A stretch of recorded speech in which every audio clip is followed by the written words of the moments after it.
Hola, buenas noches. Hoy tenemos el gusto de presentar a la doctora Ángeles Castro Montero y su conferencia titulada La industria y la inmigración en la Argentina entre los años 1852 y 1945. Como una breve introducción, la doctora es doctora y magíster en Historia por la Universidad Torcuato Di Tella y profesora de Historia por la Universidad Católica Argentina. Es profesora titular ordinaria de la UCA de Historia Argentina, Historia de las Ideas y Metodología de la Investigación.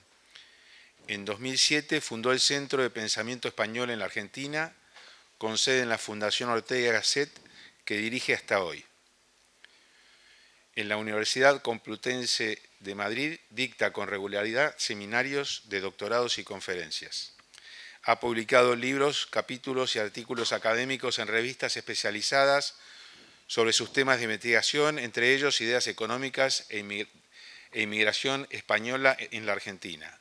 Ha obtenido becas de la Agencia Española de Cooperación Internacional, el Instituto de Cooperación Iberoamericano y la Fundación Ortega y Gasset, de la Universidad Católica Argentina y de la Universidad Argentina de la Empresa.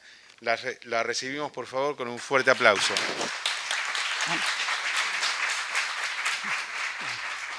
Muchas gracias por venir y estar aquí esta tarde. Gracias a José Martiré y a Martí López Lecube por esta invitación a conversar sobre la inmigración y la industria en la Argentina. Y la portada es justamente una puerta de entrada al tema y una frase del preámbulo, ¿no? Para nosotros, para nuestra posteridad y para todos los hombres del mundo que quieran habitar el suelo argentino. Y aquí es una síntesis de la aduana Taylor y los ferrocarriles que llegaban al puerto. No existía un muelle para pasajeros y para descarga. La famosa fábrica de bizcochos Canales, que ya hablaremos. El puerto, desbordado de inmigrantes. Y también en el puerto, los silos y los molinos de Río de la Plata. Y quería comenzar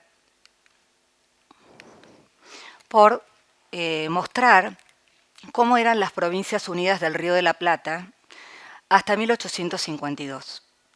¿Sí? Lo que está en celeste, la provincia de Buenos Aires, Córdoba, el noroeste, el Gran Chaco estaba todavía sin conquistar, bueno, Uruguay que se había perdido, en fin, esto era hasta la caída de Rosas. Entonces, lo que vamos a hablar hoy es desde Caseros hasta 1945, cómo se transformaron estas Provincias Unidas del Río de la Plata en la República Argentina.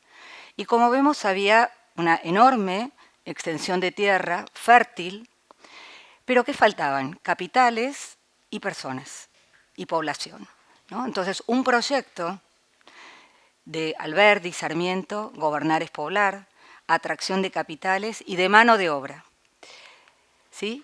Y la Organización Nacional, el artículo 14, que también me pareció oportuno recordarlo.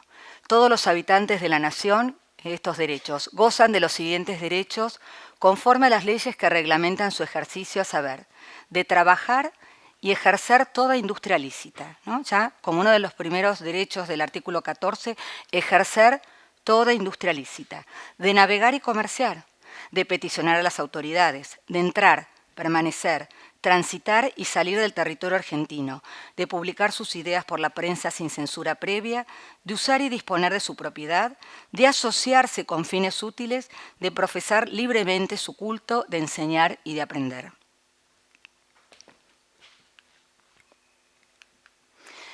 Y las primeras industrias fundadas por inmigrantes vinculados a la agroexportación, digamos, el aprovechamiento de los recursos, Noel, Biekert, Canale y Bagley. ¿Cómo comenzaron? Noel era de origen francés y puso una confitería que vendía confituras y chocolates. En 1847 vino ya en tiempos de Rosas. Y aquí el edificio de la fábrica Noel, ya en pleno auge, en el edificio de la calle Patricios, un edificio de 1924, construido por Martín Noel, el gran arquitecto que introdujo también cómo se relacionan los hijos, la fábrica y el desarrollo intelectual de sus descendientes. Martín Noel, la arquitectura hispanoamericana, y construyó el pabellón de la Argentina en la Exposición de Sevilla de 1929, y muchos edificios públicos en el estilo neocolonial se deben a Martín Noel. Carlos Noel, en tiempos de Alvear, fue intendente de Buenos Aires, que propició también grandes reformas. Entonces, hijos de Noel, Carlos Noel, y de esta fábrica, famosa por sus chocolates y sus bombones y sus dulces, también se insertaron y son constructores de la Argentina moderna. Y aquí pasamos a Biecker, Emilio Biecker, que ¿cómo comenzó? Vivía en Valvanera, y en un patio de su casa con un solo peón comenzó a fabricar cerveza. Pero creció y gracias a la rentabilidad pudo comprar terrenos en Juncal y Esmeralda, la calle Juncal 817 en Buenos Aires, y le fue tan bien que ganó premios en Filadelfia, acá. Bueno, ya estoy mostrando todos los trucos y todo lo que viene, esperen. Para atrás, acá. Lo que quería es con el del centro, ¿no? Ahí está. Premios en Filadelfia, en Buenos Aires, en París, en Entre Ríos, en Amberes. La cerveza Biecker ganaba premios internacionales desde Buenos Aires para el mundo. Y aquí ya la fábrica, en 1908, en Llavallol, ¿no? En Lomas de Zamora. Muchos de estos emprendimientos que comenzaron, en este caso en un patio, en una pequeña confitería, hay una gran aceleración y la construcción de grandes establecimientos fabriles. A partir de 1860, 70, 80, grandes fábricas, ya lo que se puede decir fábricas modernas, con maquinarias modernas, más empleados por establecimiento y una alta rentabilidad que les permitía la expansión. Y aquí está una publicidad de 1937 en la revista Patoruzú, de Dante Quinterno. La revista de Patoruzú se creó en 1936. Hoy diríamos que no sería posible un tipo de publicidad así. La negra que a todos nos gusta, africana, la cerveza negra insuperable, con un gran concurso en el Luna Park, que se rifaba un auto 0 kilómetro, un Ford 1937, el segundo era otro Ford Baby, ¿sí? Y después los siguientes juegos de comedor, heladera Siam, que ya veremos, un zorro plateado, órdenes de compra en grandes tiendas, La Piedad, etc. Sorteaba el sábado 4 de septiembre en el Luna Park. Y también las estrategias de venta, ¿no? Guarde las tapitas, canjeándolas. Por cada 6 se le entregará un cupón para participar en el sorteo, ¿no? Estimular la venta y esta Cervecería Biecker, Sociedad Anónima. Bien, y ahora pasamos a algo mucho más naif, a esta niñita dulce de los bizcochos Canale, una publicidad de la revista El Hogar, una publicidad, dice bizcochos Canales, el bizcocho nacional por excelencia, para el desayuno, para postres y para la hora del té. Y aquí, en 1910, la expansión, como les decía, de los bizcochos Canales. ¿Quién era Canale? Un genovés que vino en 1860, por eso estamos viendo ahora los primeros, las primeras fábricas, frente al Parque de Lezama. Esta foto es mucho más moderna. Y también cómo comenzó, con una panadería. Con una panadería, murió, y su viuda e hijos, porque ¿cómo conocemos Canale? Viuda e hijos de Canale, Sociedad Anónima, los famosos bizcochos, pero también dulces. Y uno de los hermanos que vino con Amadeo, Humberto Canale, compraron terrenos en el Alto Valle y viñedos Canale, los vinos Canale desde 1908. Y aquí las latas, estas fotos que fui encontrando de colección. Ya estos son objetos de culto, inhallables. Bien, y ahora vamos a Bagley. ¿Quién es este señor? Melville Bagley, estadounidense, que llegó en 1862. ¿Y cómo comenzó este joven? Este joven empezó a trabajar en una farmacia buscando un tónico que solucionara problemas estomacales y todo, ¿no? Estos tónicos mágicos. Y se adelantó 20 años a Coca-Cola, porque Coca-Cola también pretendía ser un tónico saludable. Y con estos conocimientos que tenía de química y de farmacia, elaboró un tónico a base de cáscaras de naranjas amargas, y así nació Hesperidina. Pero, como podrán ver, ¿no? La etiqueta, como tuvo éxito y se copiaba, mandó a Estados Unidos a la fábrica donde imprimían los dólares, y la etiqueta de Hesperidina es igual a $1, ¿sí? Y con la firma de él, y hasta viéndolo se parece un poquito a Johnny Depp, ¿no? El señor tiene un aire de antepasado de Johnny Depp. Bien, ¿y cómo van cambiando los? ¿Ven? El de 1864, ya la botella típica, elaborada por Rigolot. 1867, se discontinúa en 1975 y reaparece en el año 2009, Hesperidina, ¿no? Que este era un tónico o una bebida que se permitía a las mujeres que pudieran tomar en público, porque tenía ese carácter medicinal. Bien, ¿no? 1910 también es un año, como les digo, en varias fábricas de expansión. Es esta la fábrica que parece un palacio, en la calle Hornos y Montes de Oca, de Hesperidina, que comenzó a fabricar dulces y galletitas. Bagley murió muy joven, a los 42 años. En muchos casos se repite la historia que mueren jóvenes y continúa la familia, hermanos, la viuda, el canal e hijos.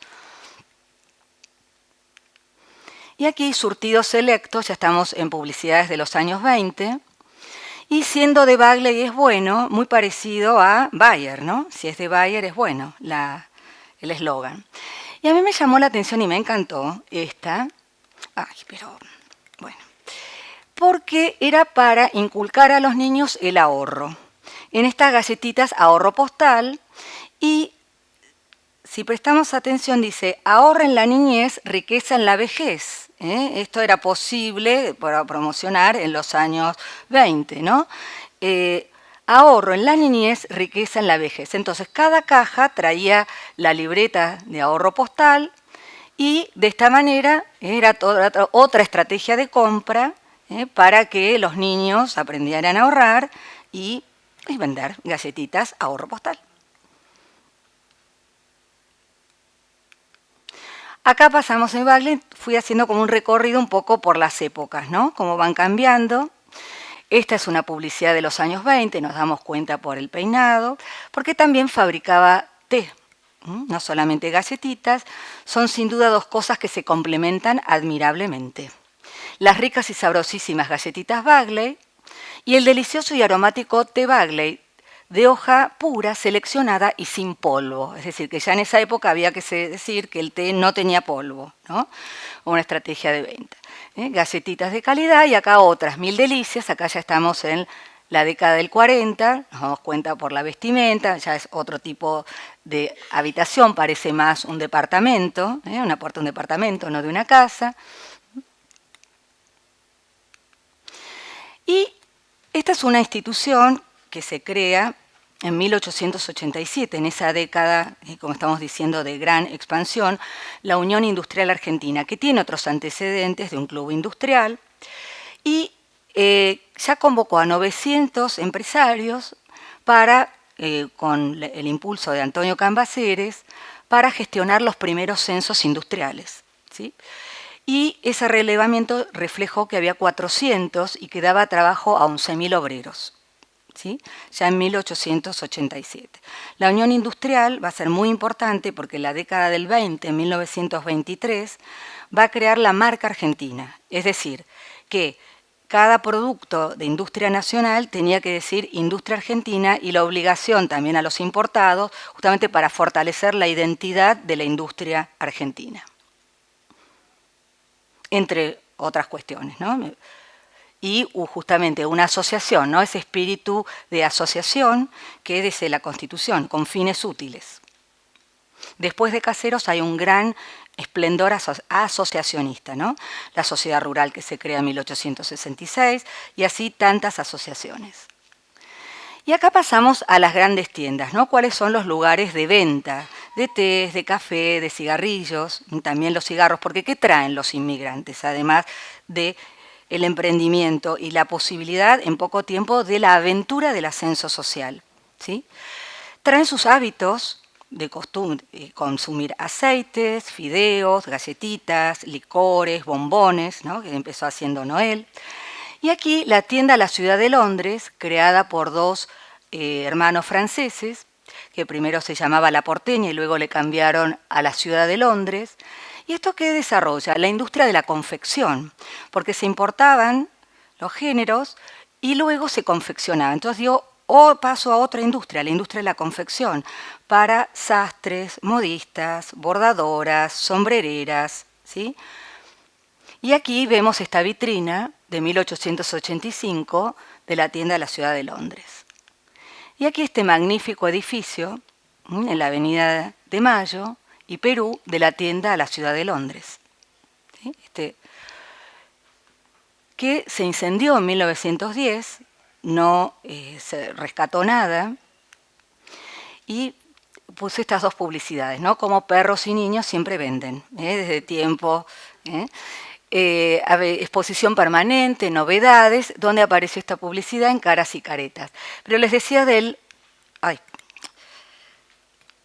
incendio. El 19 de agosto de 1910, a los pocos meses, en Carlos Pellegrini y Corrientes ya tenían una sucursal, ¿sí? En octubre de 1910 tenían otra sede que inauguraron en un nuevo y espléndido edificio. Este edificio desapareció cuando se amplió la 9 de julio en 1935. Se demolió para el ensanchamiento. Y otra tienda famosísima que modela el consumo de los argentinos, Gatti Chávez. Acá dos cuestiones. También otra industria muy importante era la industria gráfica. Peuser, recordaremos la guía Peuser, los mapas Peuser, la librería Peuser, todos decimos que sí. Y acá el anexo Gatti Chávez, en Avenida Mayo y Maipú, y también que era típico, las postales. El dibujo, el trabajo también a los ilustradores y postales de distintos lugares de la ciudad de Buenos Aires. Y esta industria se incentivó en torno al centenario de la Revolución de Mayo en 1910. Y ahora pasamos a otra postal de la cervecería Quilmes, también en torno cerca de 1910, fundada por los Bember. Se dice que el primer shop comenzó en 1890, pero ya Bember había llegado antes y una brasserie con ese nombre francés, pero luego se le cambió Cervecería Quilmes dándole el lugar donde se asentó la fábrica, ¿no? La localidad de Quilmes. Vemos este enorme predio, como tantos otros, esta expansión. Y aquí la foto también, ¿no? Postal, en formato de ilustración y también de fotografía. Bien, acá cómo va cambiando también la gráfica, la publicidad. En esta de fines de siglo, con los carros, las botellas, también las hacía Rigoló. Y aquí, ¿no? Son muy descriptivas las publicidades durante mucho tiempo.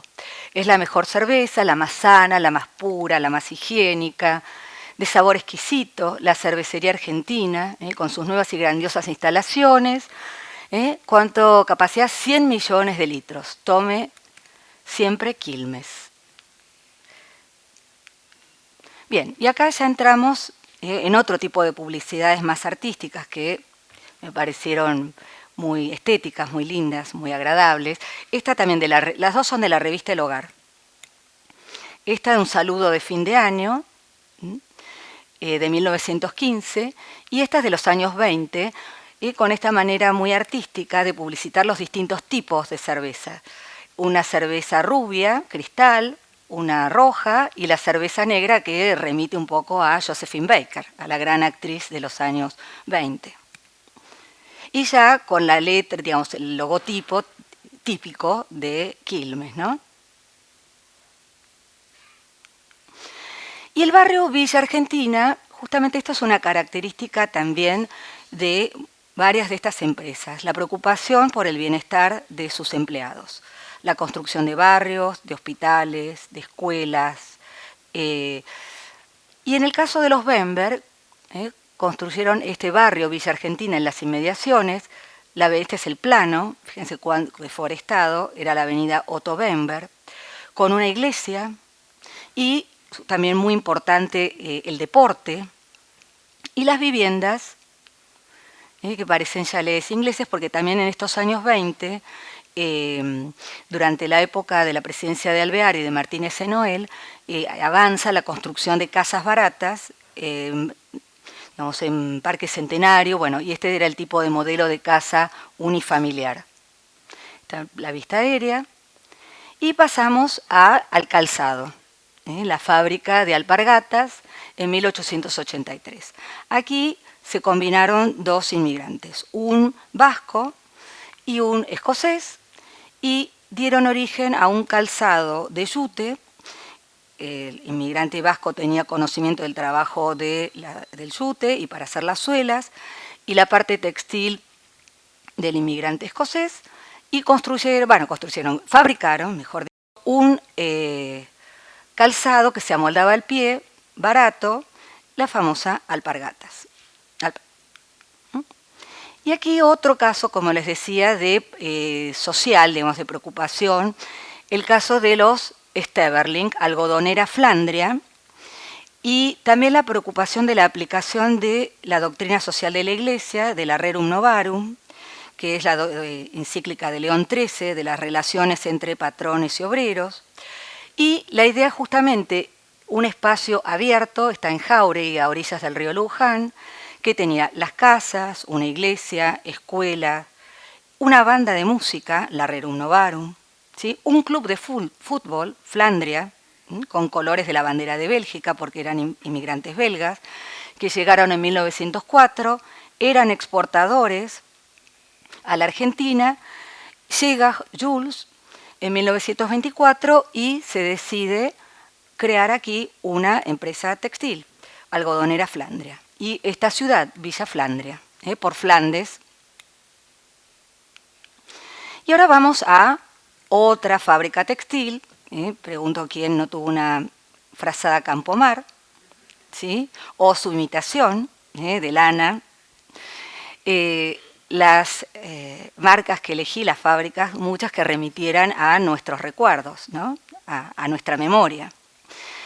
Bien, ¿de dónde eran los Campomar? Jaime Campomar y sus hermanos, de las Islas Baleares.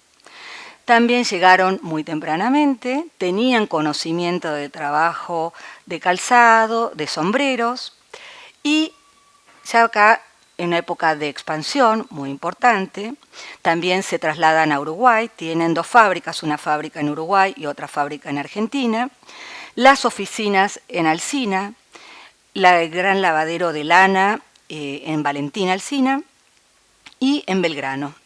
Ahora voy a mostrar fotos. Y también me interesó mostrarles, bueno, esto es papel de la empresa, se asocian con un francés, Soulas, y la marca Oveja.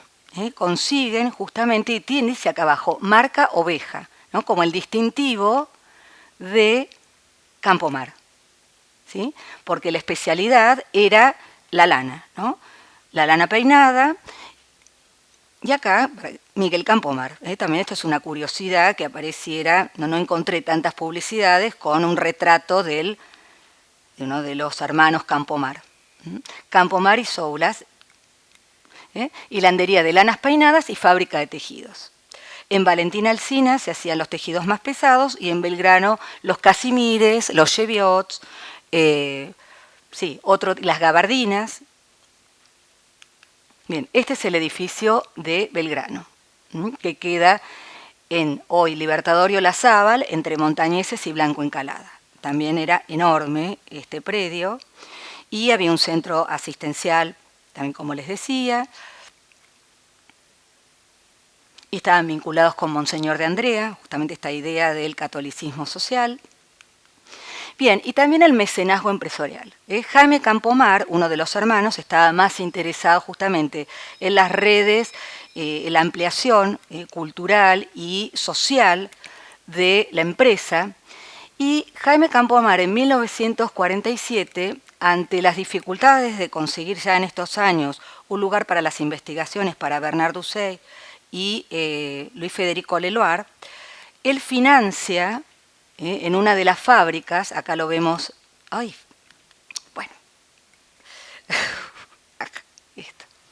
Acá está Leloir, joven, y aquí el momento en que Leloir y su mujer y Jaime Campomar se crea la Fundación Campomar. De la Fundación Campomar, justamente dedicada a la investigación con el apoyo de los dos, después será Guillermo Leloir, no, perdón, Guillermo no, Luis Federico Leloir, Premio Nobel de Química, las investigaciones, y hoy se llama Fundación Leloir, ¿sí? Se hizo con el apoyo y en uno de los edificios de los Campomar. Bueno, la Gran Guerra, la Primera Guerra Mundial, 1914-1918, es el gran impulso a la industrialización por sustitución de importaciones. Hay ciertas ideas instaladas, como que la industria comienza en los años 30 o décadas posteriores. Como vemos, no, la industria, ya podemos, con los inmigrantes podemos decir que tiene un gran impulso poscaseros en los años 40, 50, 60 y finales de siglo. ¿Por qué la sustitución de importaciones? Porque no llegaban importaciones, entonces fue la oportunidad para la capacidad instalada de reemplazar el artículo importado por uno nacional. Y también para los Campomar fue la oportunidad para exportar a Francia e Italia mantas e uniformes. ¿Sí? Fábrica Campomar y Sules, en Blandengues, cargamento de paño para Francia, marzo de 1915. ¿Sí? Y esto fue gracias a los contactos que tenía el socio francés, entonces pudieron expandirse en Europa estas ventas y desde ya a los países limítrofes. Bien, y aquí otra gran figura de la industria, promotor de la industria argentina, Alejandro Bunge. Alejandro Bunge me parece que es insoslayable en el impulso a la industrialización en la Argentina.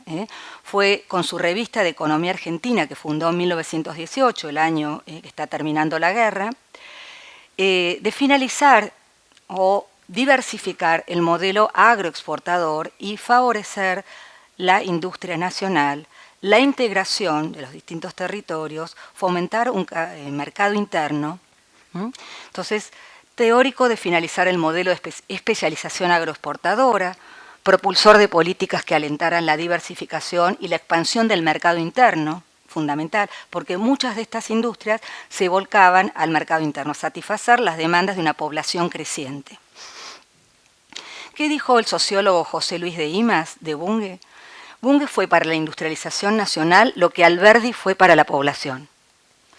Y Raúl Prebisch, uno de sus discípulos y también gran economista, el primer apóstol de la industrialización argentina.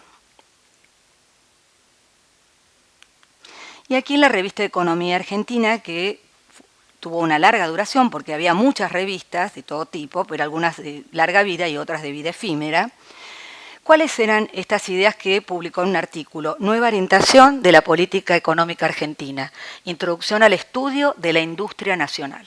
Un artículo de junio de 1921 publicado en REA. REA, Revista de Economía Argentina, que él escribía gran cantidad de artículos, pero también participaba, por ejemplo, Enrique Ruiz de Iñazú, Eduardo Shaw, otros figuras importantes. Bunge también es importante decir que era dentro del Departamento de Trabajo, estaba a cargo de las estadísticas, entonces la revista tenía un importante sector de estadísticas. ¿Qué decía? Me propongo demostrar hoy y en otras oportunidades que ha llegado el momento de orientar el esfuerzo nacional en forma enérgica y clara hacia el perfeccionamiento de su producción, multiplicando los cultivos, no en extensión, sino en variedad, explotando las minas y ensanchando y creando manufacturas. Todo esto a expensas de algunos millones de toneladas de cereales y de muchos miles de toneladas de lana. Bien, la exposición de la industria argentina en 1924, estas medallas conmemorativas, alegóricas, ¿no? La industria de la República Argentina con espiga y el reverso, exposición de la industria argentina, y encontré una filmación muy breve, de 1 minuto 27, de esa exposición que se hizo en La Rural, de productos de la industria argentina.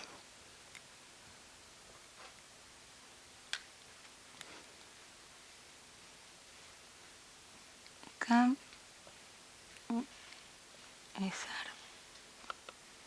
Acá, exposición. Es una filmación, como les digo, del cine mudo, es muy cortita.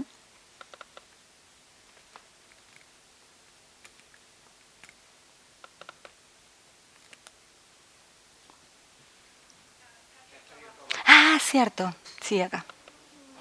Bueno, vamos a ponerla desde el principio. Bueno, ahí está, listo.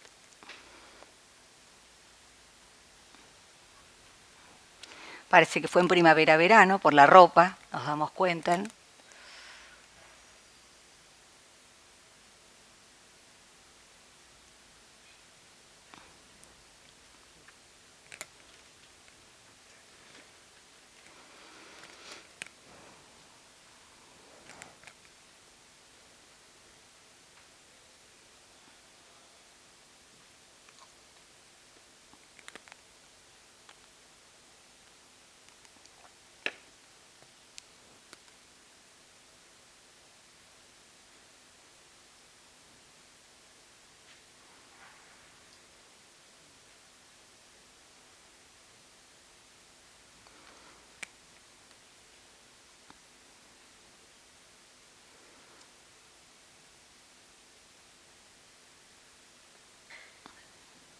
Calzado.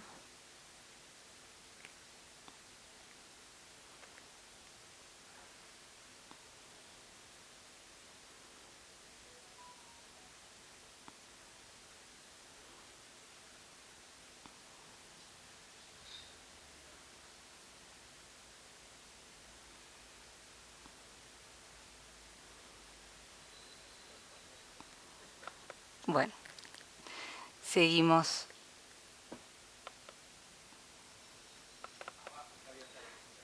Sí, gracias. Acá estábamos, presentación completa. No. Acá está. Bien. Bueno, entonces esta es la medalla conmemorativa que está en la página de la UIA. Y dije, bueno, voy a buscar más material y me encontré con esta pequeña filmación que también nos dice mucho, ¿no? Escolares, niñas, mujeres paseando, y también que se ven apellidos de origen italiano, ¿no? En esta industria. Entonces es eso, ¿no? El tema de esta charla de hoy, esta conferencia, el papel que tuvieron los inmigrantes central en el desarrollo de la industria. Bueno, era esto. Y otro inmigrante que llegó en 1911, Torcuato Di Tella, y fundó SIAM. ¿Qué quiere decir SIAM? Sociedad Industrial de Amasadoras Mecánicas. ¿Con qué empezó Torcuato Di Tella? Con fábricas para amasar pan. ¿Sí? Sorprendente, pero no tenemos abajo una foto de amasadora de pan. ¿Qué es esto? Un surtidor de nafta de YPF. Pasó de crear fábricas para amasar pan a surtidores de nafta de YPF. YPF se creó en 1922. Entonces se pasó a otro tipo de máquinas, surtidores de nafta. Y como decía, gran oportunidad en los años 30, la década del 30, crisis y oportunidades para la industria argentina. Los años 20 fueron unos años importantísimos para la industrialización. ¿Sí? Podemos decir también como un gran despegue. Y que permitió, en la crisis del 30, en esa capacidad instalada, de completar, o continuar, mejor dicho, el proceso de sustitución de importaciones. ¿Por qué? ¿Cuáles son las ideas de los especialistas en esta corriente? Bueno, lo preocupante era el desequilibrio de la balanza de pagos, ¿sí? Entonces, importar implicaba la salida de divisas, la alza de tarifas, como la crisis del comercio internacional, que encarecía el producto importado. Entonces, producir, cubrir las necesidades del mercado interno, mientras tanto, ¿sí? Hasta que volviera lo que se llamaba la normalidad. La normalidad, para muchos todavía, a pesar de Bunge, que producir, exportar, importar, ¿no? Y Bunge decía, sigamos produciendo, y fomentar la industria. Bien, acá ven la expansión de esta vista aérea de Siam Di Tela en la década del 30, en Avellaneda. Productos típicos, la famosa heladera Siam, que también hoy es otro objeto de culto. Por más que se vuelven a fabricar, Siam abrió y fabrica heladeras, pero estas vintage se decoran y que esas no me parecieron apropiadas para traer. Me gustó, traté de encontrar. Curiosamente, no me resultó fácil para nada encontrar fotos de la heladera Siam con, pero bueno, el lavarropas, con lavarropas y modelos de heladera pequeña, mediana, grande. Parecía un stand de exposición de los productos Siam. Y también en este ascenso de los sectores medios, la búsqueda del confort, ¿no? La fábrica de ventiladores. Y vemos aquí industria argentina. Por esta ley, a impulsos, como les decía, de la UIA, de la Unión Industrial Argentina, que dice, bueno, hoy no, acá, industria argentina. Bien, en esta expansión volvemos a Alpargatas, ¿no? A la fábrica de alpargatas en Barracas, y esta foto me pareció muy linda, directamente conmovedora, estas chicas jovencitas saliendo de la fábrica. Hizo una foto que parece de propaganda, ¿no? De la empresa, mujeres de distintas edades, y también, bueno, muestra la incorporación de las mujeres, ya estaba, sobre todo las industrias textiles y de confección. Estaban en todas las industrias, pero principalmente en industria textil. Y la industria textil va a liderar en los años 30 la industrialización argentina.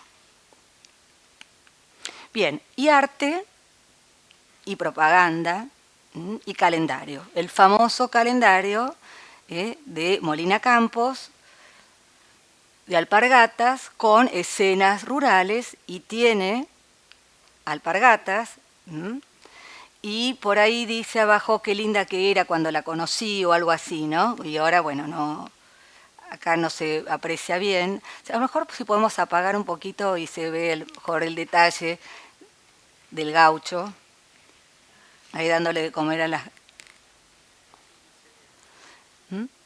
Este es de septiembre del 44, y dice, bueno, no, acá no se lee bien. Bien, ¿no? Entonces el artista Molina Campos, estos famosísimos almanaques que también son objetos de colección. Bueno, seguimos con el calzado y vamos a Grimoldi. Una tienda Grimoldi, ven también, enormes. Estas ya estamos más centrados en el siglo, década del 30, 40, podemos. Y un producto gomicuer, que hoy sería cuero ecológico, cuero y goma. Calzado, como ven, infantil, para niños, para chicas, la Guillermina, para el colegio sumamente resistentes. Y no, esto no lo he corroborado, pero dicen que la expansión de Grimoldi, que también llegó a mediados del siglo XIX, con la ley 1420, educación común, la educación primaria, gratuita y obligatoria, favoreció que los padres compraran calzado, y eso fue como un gran impulso para la fabricación de calzado infantil. Pero también, con Grimoldi, tenemos el calzado, también otro eslogan, del medio punto. Acá vemos calzado femenino y también con agujeritos para la respiración, ¿no? Para la ventilación del calzado. Esta está en una publicidad, la revista Para Ti. La revista Para Ti se fundó en 1922. También eso es otro tema, ¿no? Las empresas gráficas, pero en 50 minutos hay que hacer un recorte así. Bien. 1927, ¿sí? Un farmacéutico y un perfumista, Dubarry, crearon el Geniol, ¿sí? Un analgésico que cortara todo tipo de dolor. Y la cabeza es del dueño de Geniol, del Zavala, Suárez Zavala, era de origen argentino, con un francés, y también el que hizo la gráfica es un francés, ¿sí? Este famoso afiche de Geniol. ¿Por qué terminado en ol? Porque muchos productos farmacéuticos o de la cosmética terminaban en ol o dol. Entonces, genial, Geniol. Bien, ya vamos terminando, y Federico Pinedo, ministro de Hacienda. La Segunda Guerra Mundial comenzó en septiembre de 1939, y esto también es un hito muy importante en la mayor intervención del Estado en la reactivación económica, es decir, pensar qué plan económico, qué lugar para la industria, ¿sí? Ante la guerra. Estaba la experiencia de la guerra del 14, estaba la crisis económica de 1929, bueno, ya había una experiencia acumulada, y también industrias instaladas. Entonces, con esas experiencias, ¿qué problema podría ser? Bueno, que se cortara la llegada de insumos, ¿sí? Entonces, ¿qué se va a tratar de favorecer? Las industrias naturales, es decir, que utilizaran la mayor cantidad de recursos naturales y se recurriera a la menor cantidad de insumos importados, ¿sí? ¿Qué implicó? En 1940, Pinedo y su equipo presentaron en el Congreso este plan. Es un plan de un desarrollo justamente económico. Ya es una palabra que será mucho más dominante en la década del 50 y del 60, pero ya la vemos también en los textos de Bunge y aquí. Bueno, ¿cuál va a ser el rol del Estado en la industria? ¿Qué industrias va a favorecer y cuáles no? ¿Sí? Entonces acá se va a empezar a plantear un debate entre industrias naturales e industrias artificiales. Naturales, como les dije, la que usaba mayor cantidad de insumos y requería menos importaciones. También aquí apuntaba al desarrollo del mercado interno, ideas que ya están, es decir, que se van profundizando y se van haciendo cada vez más carne, ¿no? Y entran en el debate. ¿Qué plantea Pinedo? Las relaciones comerciales en los años 30 se estrechan con Inglaterra, porque en una crisis del comercio internacional el socio preferencial era Gran Bretaña, ¿no? Y esto se cristalizó en el pacto Roca-Runciman. Bien, pero ¿qué dice? Relaciones comerciales con Estados Unidos, porque las máquinas se habían comprado en los años 20, entonces habían trabajado a pleno en los años 30. ¿Qué decía Pinedo? Que había que renovarlas y para eso mejorar las relaciones con Estados Unidos.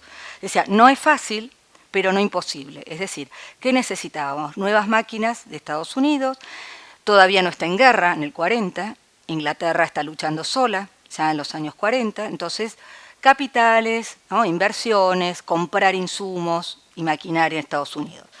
Y también algo muy importante porque los productos argentinos eran para el mercado interno. Entonces, ¿qué propone Pinedo? Otra fuente de ingresos a partir de ¿qué? De la exportación de productos de marca argentina, de industria argentina, ¿sí?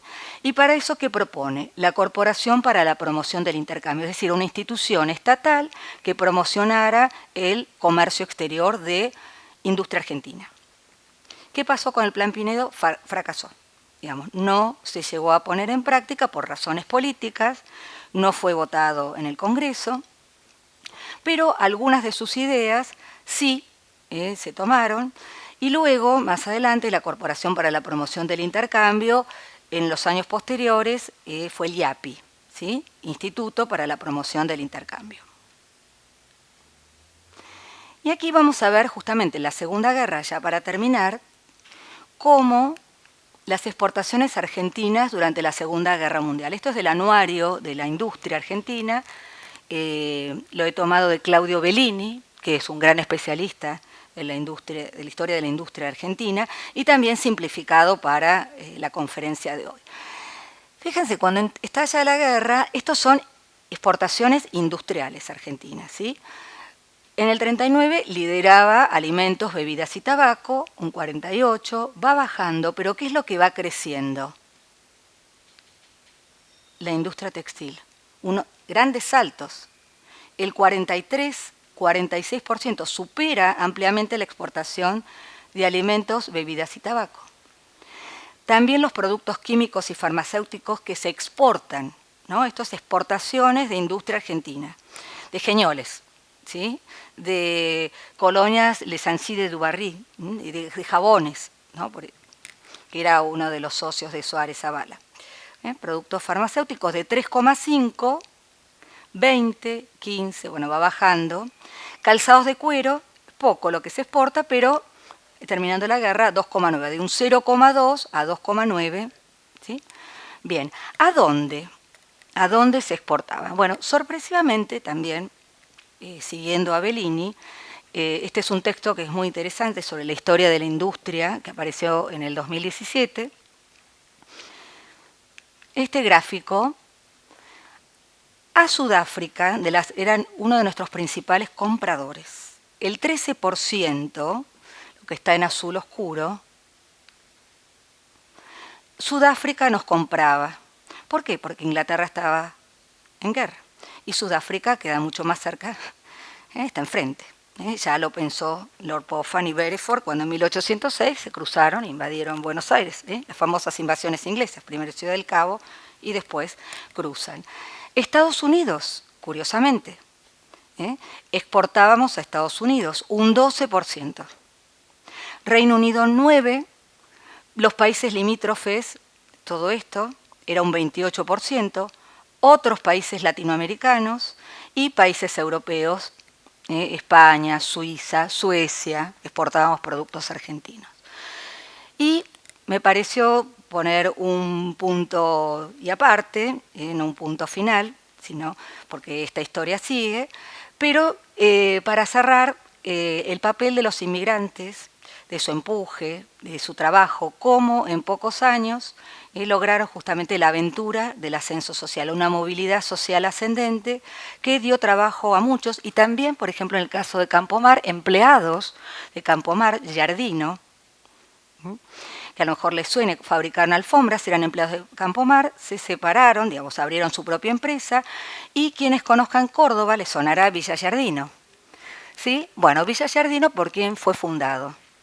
Por los Giardino como colonia de vacaciones para los hijos de la empresa. Entonces, esta obra social de las empresas, que también me parece que es un capítulo muy interesante para trabajar y seguir dando a conocer. Bueno, nada más y espero sus preguntas y sus comentarios y sus recuerdos. Bueno.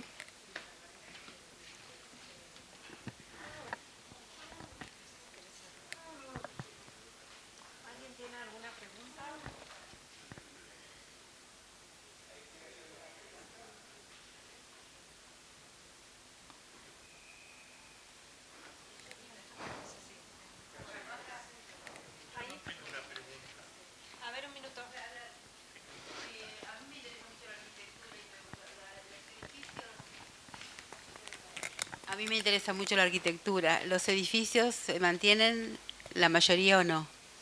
Algunos sí, otros no, son refaccionados. Por ejemplo, el de Canale es el Palacio Lezama, sede del gobierno de la ciudad.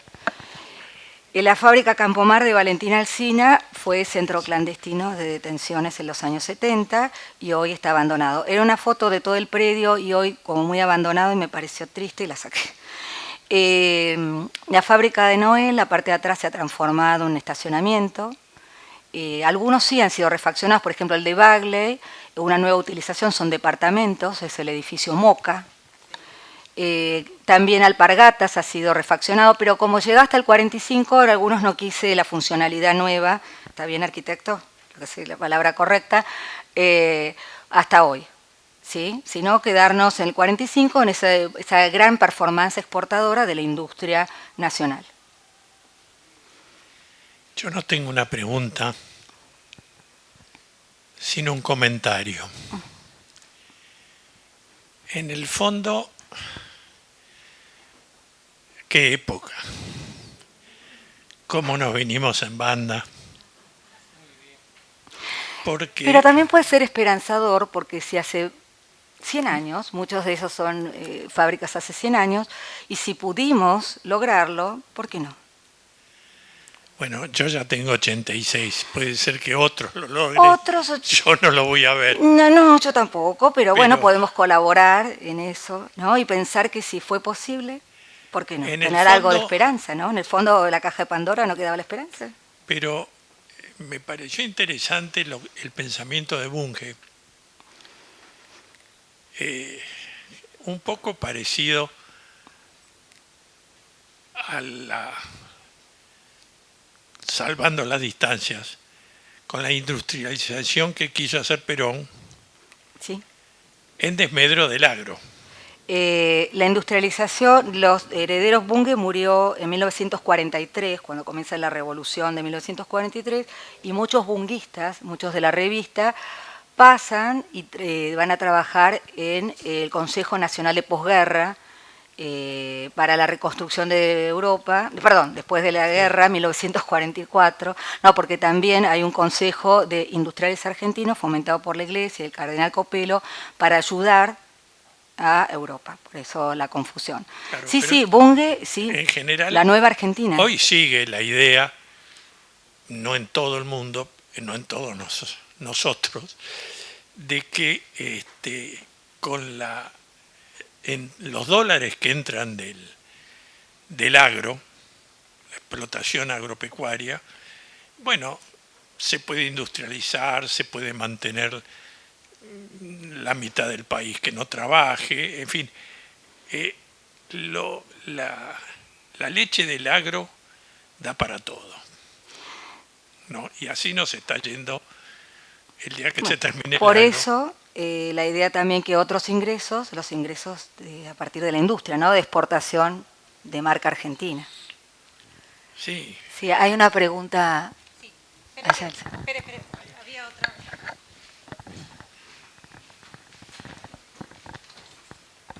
Gracias, hola Ángeles. A modo de aporte nada más, sabiendo que estamos en un club y vos arrancás en 1918, bueno, este club es fundado en 1918, y hay un aporte nada más de todo lo que fueron, como agregado de edificios, las construcciones de todos los estadios de deportes a lo largo de esta época. Desde el estadio, el Buenos Aires Lawn Tennis Club, que es el primer estadio de hormigón armado de Buenos Aires, la cancha Independiente, que es la primera cancha de fútbol armada o por hormigón, la cancha de River, la cancha de Boca, son todos productos también de esta época. Y toda la explosión que también tiene el deporte formando parte del estilo social que vos tenías. Nada más, sí, era un aporte. Así es, todas las grandes construcciones, bueno, el ensanchamiento de la 9 de julio, todas las reformas de los años 30, 35, con mucho hormigón armado, o la barriga, ¿no? Loma Negra, también es otra de las carreteras, se construye, empieza la Panamericana, la Ruta 2, la Ruta 3, hay mucho para seguir.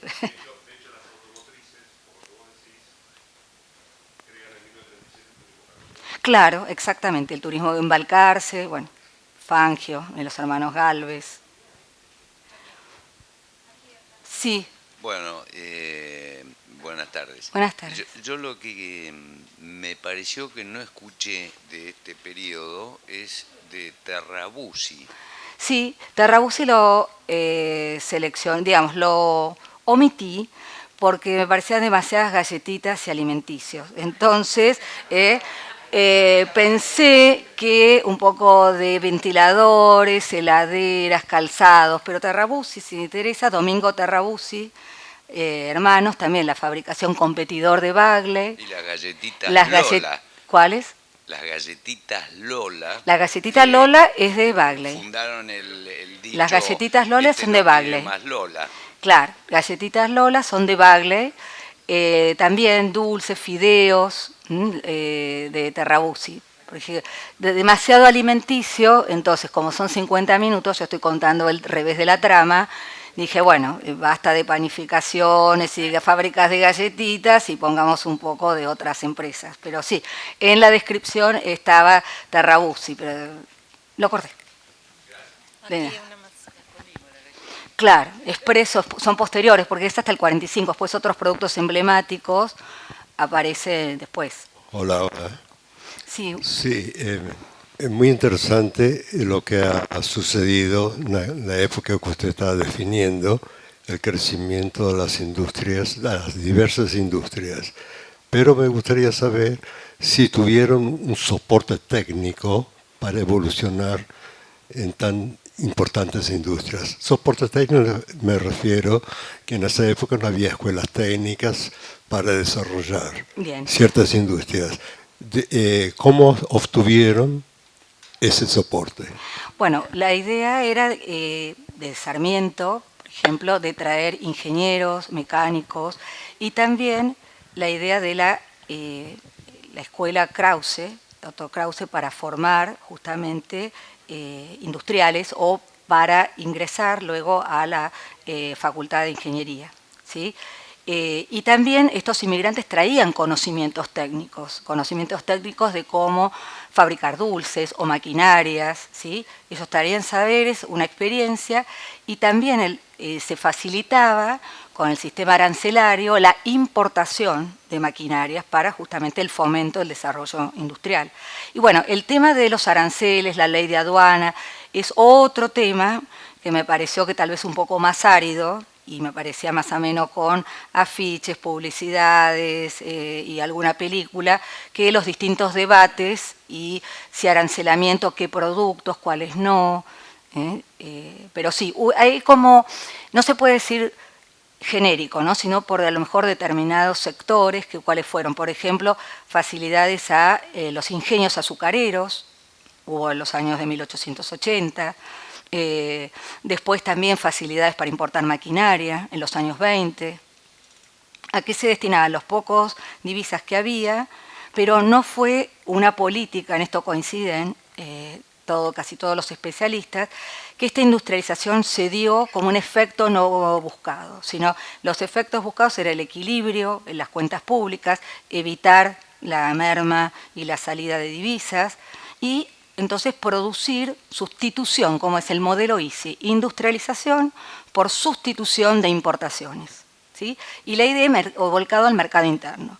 Y cuando se permiten las circunstancias, la exportación. Entonces ya Pinedo, Bunge y otros que seguirán exportar productos industriales argentinos, marca Industria Argentina.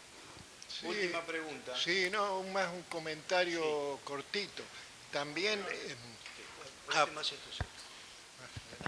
que también habrán tenido su importancia pequeñas y medianas industrias. Así es, coexistían. Sí, esto yo hablé de las grandes industrias, pero está muy bien, me recuerda algo que quería decir, la coexistencia de medianos y talleres artesanales que coexistían. Por ejemplo, como he hablado de la confección, había muchos pequeños talleres de confección de vestimenta, ¿no?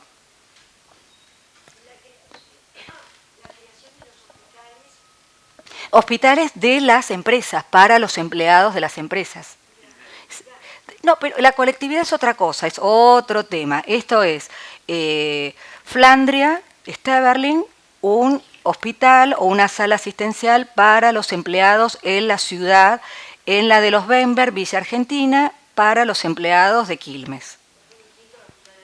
Es distinto. Los propietarios sí están conectados porque son grandes mecenas que colaboran en construcción del hospital alemán, del hospital español y también de otras asociaciones benéficas y culturales, por ejemplo la Institución Cultural Española, para atraer, por ejemplo, a científicos españoles o miembros destacados de la cultura, Ortega y Gasset, que vino en 1916.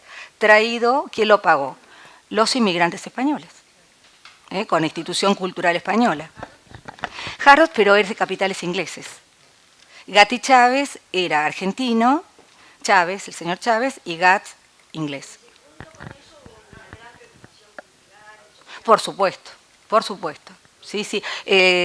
Villa Flandria, los Esteverring, la banda de música, la Rerum Novarum, con el nombre de la encíclica papal.